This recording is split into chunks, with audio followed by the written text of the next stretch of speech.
Hello everyone and welcome back to my channel. My name is Rachel Ray and today I'm going to read another one of Grimm's fairy tales. And this one you may be familiar with. This is called Snowdrop, but is more commonly called these days Snow White and the Seven Dwarves. Let's see what the differences are between the original story and the more modern take that we know today. It was the middle of winter, when the broad flakes of snow were falling around, that the queen of a country many thousand miles off sat working at her window. The frame of the window was made of a fine black ebony, and as she sat looking out upon the snow, she pricked her finger and 3 drops of blood fell upon it. Then she gazed thoughtfully upon the red drops that sprinkled the white snow and said, "Would that my little daughter be as white as that snow, as red as that blood, and as black as this ebony window frame." And so the little girl really did grow up. Her skin was as white as snow, her cheeks as rosy as the blood, and her hair as black as ebony, and was called Snowdrop.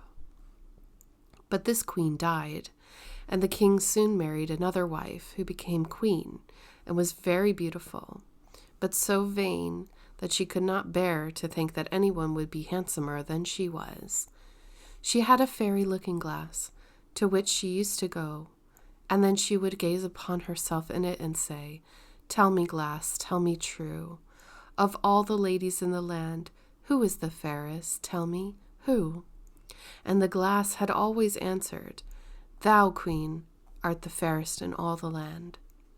But Snowdrop grew more and more beautiful, and when she was 7 years old, she was as bright as the day, and fairer than the queen herself. Then the glass one day answered the queen, when she went to look in on it as usual, "Thou, queen, art fair and beauteous to see, but Snowdrop is lovelier far than thee." And she heard this. She turned pale with rage and envy and called to one of her servants and said, "Take Snowdrop away into the wide wood, that I may never see her any more." Then the servant led her away, but his heart melted when Snowdrop begged him to spare her life, and he said, "I will not hurt you, thou pretty child." So he left her by herself. And though he thought it most likely that the wild beast would tear her in pieces, he felt as if a great weight were taken off his heart when he had made up his mind not to kill her, but to leave her to her fate, with the chance of someone finding and saving her. Then poor Snowdrop wandered along through the wood in great fear, and the wild beast roared about her, but none did her any harm. In the evening she came to a cottage among the hills and went into it to rest, for her little feet would carry her no further. Everything was spruce and neat in the cottage. On the table was a spread, a white cloth, and there were 7 little plates and 7 little loaves and 7 little glasses with wine in them, 7 knives and forks laid in order, and by the wall stood 7 little beds. As she was very hungry, she picked a little piece of each loaf and drank a very little wine out of each glass, and after that she thought she would lie down and rest. So she tried all of the little beds, but one was too long and another too short, till at last the 7th suited her, and there she laid herself down and went to sleep. By and by, in came the masters of the cottage. Now they were 7 little dwarves that lived among the mountains and dug and searched for gold. They lighted up their 7 lamps and saw at once that it was not all right. The first said, "Who has been sitting on my stool?" The second, "Who has been eating off my plate?" The third, "Who has been picking at my bread?" The fourth, "Who has been meddling with my spoon?" The fifth, "Who has been handling my fork?" The sixth, "Who has been cutting with my knife?" The 7th, "Who has been drinking my wine?" Then the first looked around and said, "Who has been lying on my bed?" And the rest came running to him, and everyone cried out that somebody had been upon his bed. But the 7th saw Snowdrop and called all of his brethren to come and see her. And they cried out with wonder and astonishment and brought their lamps to look at her and said, "Good heavens, what a lovely child she is." And they were very glad to see her and took care not to wake her. And the seventh dwarf slept an hour with each of the other dwarves in turn till the night was gone. In the morning, Snowdrop told them all her story, and they pitied her and said if she would keep all things in order and cook and wash and knit and spin for them, she might stay where she was, and they would take good care of her. Then they went out all day long to their work, seeking for gold and silver in the mountains. But Snowdrop was left at home, and they warned her and said, "The queen will soon find out where you are, so take care and let no one in." But the queen, now that she thought Snowdrop was dead, believed that she must be the handsomest lady in the land. So she went to the glass and said, "Tell me, glass, tell me true. Of all the ladies in the land, who is fairest? Tell me who." And the glass answered, "Thou, queen, art fairest in all this land. But over the hills, in the greenwood shade, where the 7 dwarves their dwelling have made, there Snowdrop is hiding her head, and she is lovelier far, O queen, than thee." Then the queen was very much frightened, for she knew that the glass always spoke the truth, and was sure that the servant had betrayed her. And she could not bear to think that anyone lived who was more beautiful than she was. So she dressed herself up as an old peddler, and went her way over the hills to the place where the dwarves dwelt. Then she knocked at the door and cried, "Fine wares to sell." Snowdrop looked out the window and said, "Good day, good woman. What have you to sell?" "Good wares, fine wares," said she, "laces and bobbins of all colors." "I will let the old lady in. She seems to be a very good sort of body," thought Snowdrop. And she ran down and unbolted the door. "Bless me," said the old woman, "how badly your stays are laced. Let me lace them up with one of my nice new laces." Snowdrop did not dream of any mischief, so she stood before the old woman.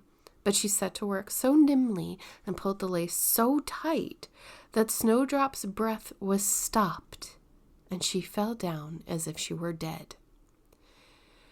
"There's an end to all thy beauty," said the spiteful queen, and went away home.